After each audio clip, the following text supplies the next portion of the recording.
আসসালামু আলাইকুম। নিনাস কিচেনে আপনাদের স্বাগত জানাচ্ছি।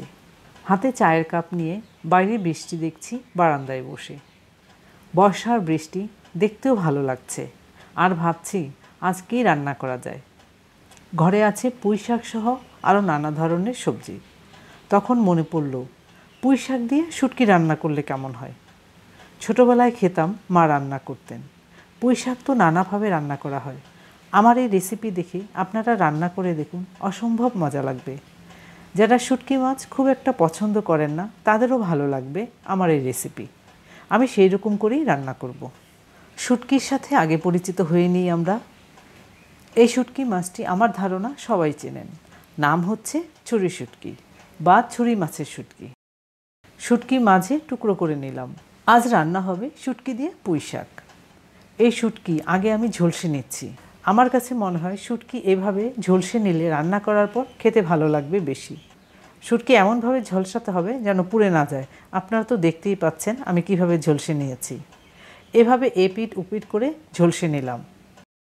2-3 মিনিটের মতো ঝলসে নিয়েছি। ঝলসানো হয়েছে, পুড়িয়ে ফেলবো না, জাস্ট ঝলসে নেব। একটু ঠান্ডা হোক। ঠান্ডা হয়েছে, এবার মাথা কেটে বাদ দিলাম। ভেতরে ময়লাও ফেলে দিলাম। শুটকি কেটে টুকরো করে নিচ্ছি। এবার শুটকির টুকরোগুলো এই পাত্রে দিলাম। আরও দিলাম পানি। শুটকি সেদ্ধ করে নিচ্ছি 3-4 মিনিট। শুটকি সেদ্ধ করে নিলে ভেতরের ময়লা লবণ সব বেরিয়ে যাবে, তাই শুটকি সেদ্ধ করে নেওয়াই বেশি ভালো।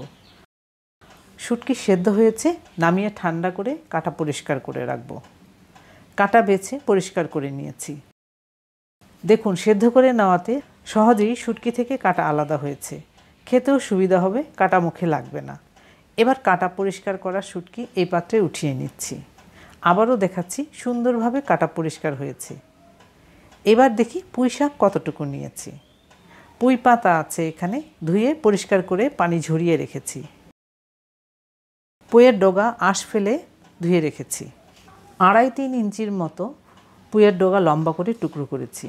যে কোনো জিনিস আগে ধুয়ে তারপরে টুকরো করা ভালো, আমিও তাই করেছি। এবার আমি পুঁই পাতাগুলো টুকরো করে নিচ্ছি। পুঁই পাতাগুলিও পরিষ্কার করে ধুয়ে নেওয়া। পুঁই পাতাগুলো 2-3 টুকরো করে নিলেই হবে। আধা কেজি পুঁই শাক আছে এখানে। এইরকম করে টুকরো করে নিলাম।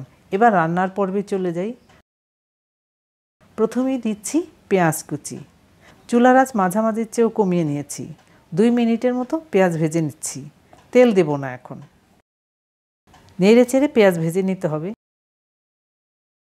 যেহেতু তেল দিব না তাই ঘন ঘনই নেড়ে দিতে হবে।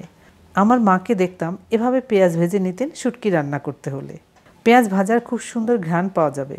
এবার দিচ্ছি রসুনের খোসা ছাড়িয়ে নিয়েছি। আমি দেশি রসুন নিয়েছি, বড় 2টি রসুন আছে এখানে। আরও 2 মিনিট পেঁয়াজ রসুন ভেজে নিলাম। আপনারা এরকমভাবে পেঁয়াজ ভেজে দেখুন, খুব সুন্দর ঘ্রাণ বের হবে। এবার দিলাম তেল 1/3 কাপ। আমি রান্না করছি সরিষার তেল দিয়ে। পেঁয়াজ ভেজে নিচ্ছি আরও 2 মিনিট।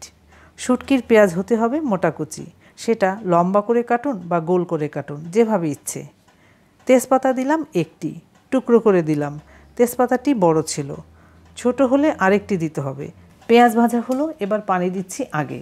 গুঁড়া মশলা ব্যবহার করব। হলুদ গুঁড়া দিলাম 1 চা চামচ, ধনিয়া গুঁড়া 1 চা চামচ, মরিচ গুঁড়া 1.5 চা চামচ। শুটকির ঝাল খেতে ভালো লাগে, তবে ঝাল খেতে না চাইলে মরিচ গুঁড়া কমিয়ে দিবেন।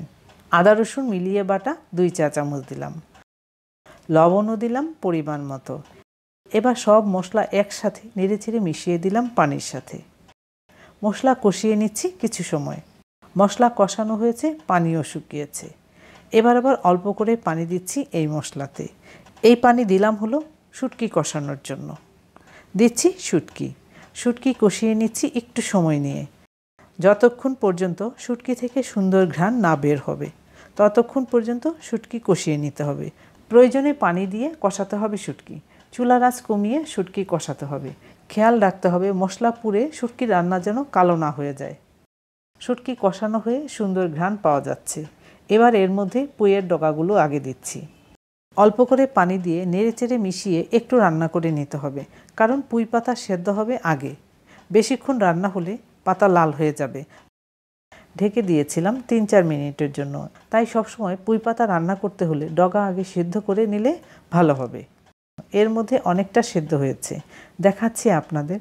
আর সেদ্ধ করব না। এবার এর মধ্যে দিচ্ছি পুঁই পাতাগুলো। পাতা সেদ্ধ হতে সময় লাগবে না। পুঁই পাতা মশলার সাথে নেড়েচেড়ে মিশিয়ে ঢেকে দিলাম, চুলার আঁচ মাঝামাঝি রেখে। ৩ মিনিট পর ফিরলাম। অনেকটা নরম হয়েছে পাতা, পাতা থেকে পানিও বের হচ্ছে। এরকম করে নেড়েচেড়ে কিছু সময় রান্না করে নিচ্ছি। এবার দিচ্ছি ভাজা জিরা গুঁড়া 1 চা চামচ। আরও দিচ্ছি কাঁচা পাকা এবং চিড়ে নেওয়া মিলিয়ে 6-7টি কাঁচামরিচ। দিচ্ছি অল্প করে পানি। এই পানি দিলাম হলো জিরা মেশানোর জন্য। এবার খুব ভালোভাবে মিশিয়ে চুলার আঁচ কমিয়ে ঢেকে রাখবো 2-3 মিনিটের জন্য।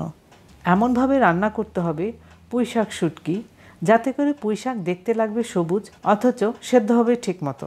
আমি ঠিক সেইভাবেই রান্না করেছি। পুঁই পাতা সবুজ রেখেছি, পাতার ডগাও সিদ্ধ হয়েছে ঠিকমতো, সব কিছুই ঠিকঠাক আছে।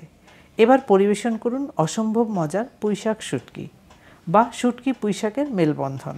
আপনাদের সাথে আবার দেখা হবে নতুন কোনো রেসিপি নিয়ে।